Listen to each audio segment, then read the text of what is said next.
all that we have. And I thank you, God, that they gave me something I can contribute. Whether it's lasting or not, we'll wait and see. But after 88 years, I'm proud I got this far, with his help, of course. Thank you, church, and people that are involved for having me on staff. That's a nice word for me, being on staff. And I appreciate it very much. Thank you so for all your kind words and your attendance. And this is very special tonight. Thank you very much.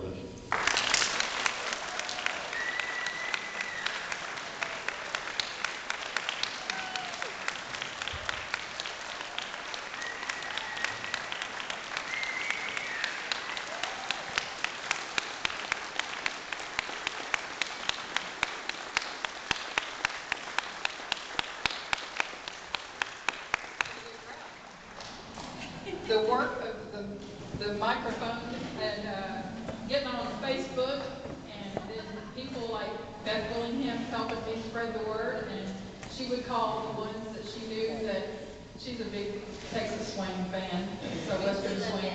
So she knew who to get a hold of, and she helped me pass the word, and we kept passing the word, and I kept warting the death out of people on Facebook, telling them, don't forget, it's today. They're all really happy it's your birthday. So I'm gonna have to read this because I'm kind of hijacking the words of some others, and I'll edit it a little bit.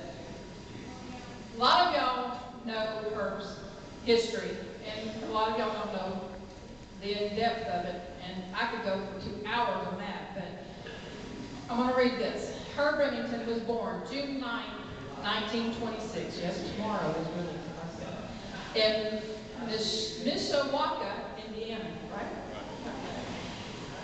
The steel guitar first came into Herb's life when he was in high school.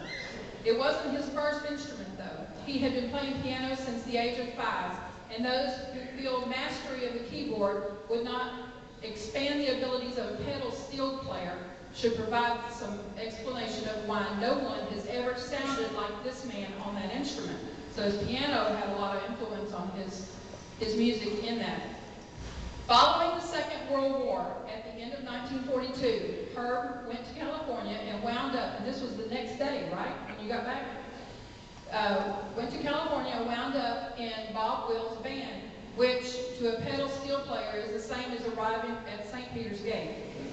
Ironically, his trip west had been to audition not for Bob Wills, but for Luke Wills, his brother, the better-known band-leading brother, snatching him away from one of the few examples of sibling rivalry involving pedal steel players in music history. Thus, Herb Remington became one of the fabulously swinging and inventive players associated with Western swing, assuring him a place of reverence similar to that granted to the greatest baseball teams. As long as these pickers can get on stage, they will never go out of style.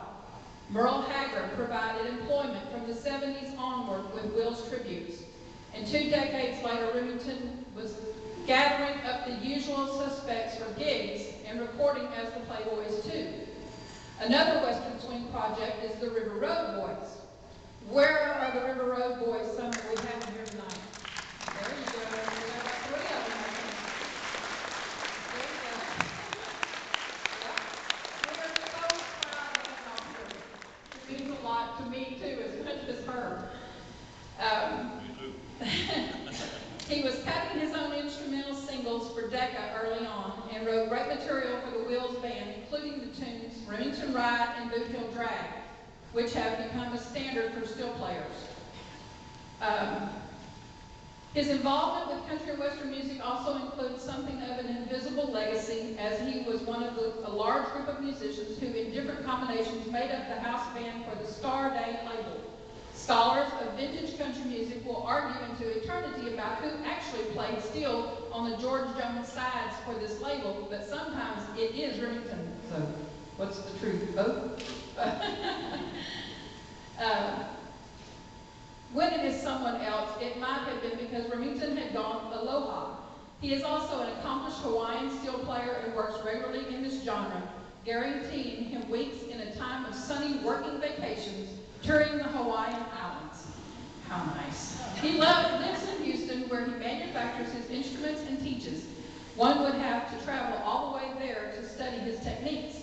One wouldn't have to. He has issued several volumes of pedal steel instruction on video. His innovations in instrument design include the invention of an adjustable truss rod, which I guess only steel players would know what that is. At times, now this is something I didn't get off online, but I've experienced because Herb also played for us just in the City Opry when I was helping over there.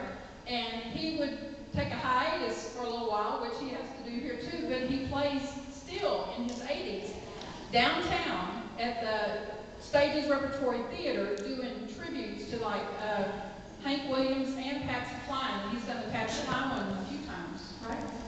And that will go on for like 12 weeks or more.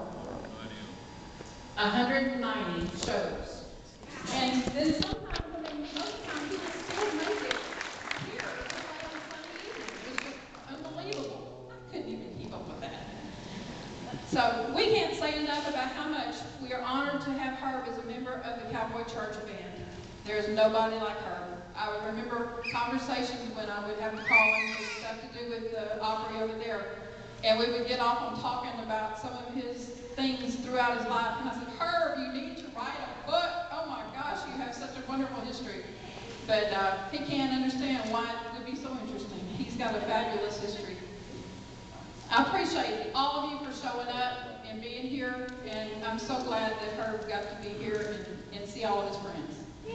Thank y'all.